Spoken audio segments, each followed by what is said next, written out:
When you want to escape the rat race, number one, you got to get rid of trash people out of your life. Step two, buy real estate.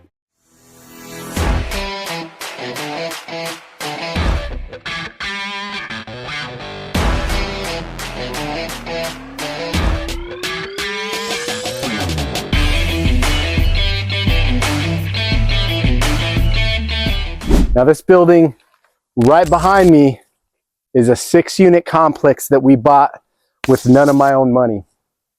It was highly distressed. You can see all of the debris where our construction crew had to clear out about 20 feet in to literally the backside of this house was failing. Like when I say failing, it was caving in.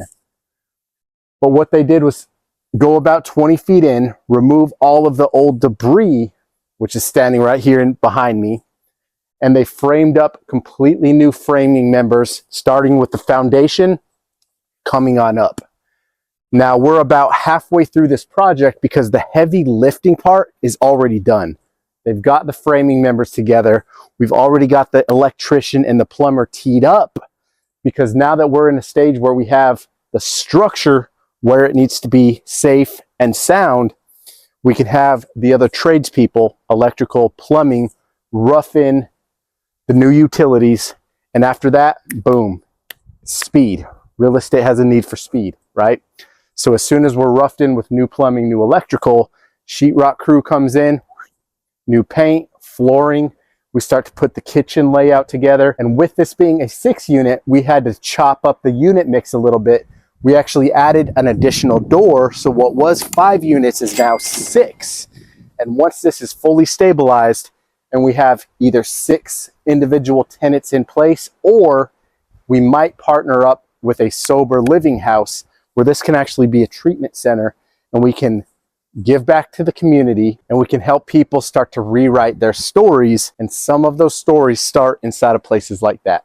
So again, real estate, your opportunities are endless. It's all about how you view a property and view an opportunity. There's a lot of different ways to skin a cat, right? So we can rent this out and make $4,000 a month, or we can partner with a sober living house and possibly double the amount of cash flow. So the best encouragement that I have for you is to lean in, don't wait, buy real estate, and then wait, meaning stack up your door count, get more tenants in a position where your money makes money when you sleep. And as you start to build your assets and stack up that cash flow, eventually you escape the rat race and become financially free.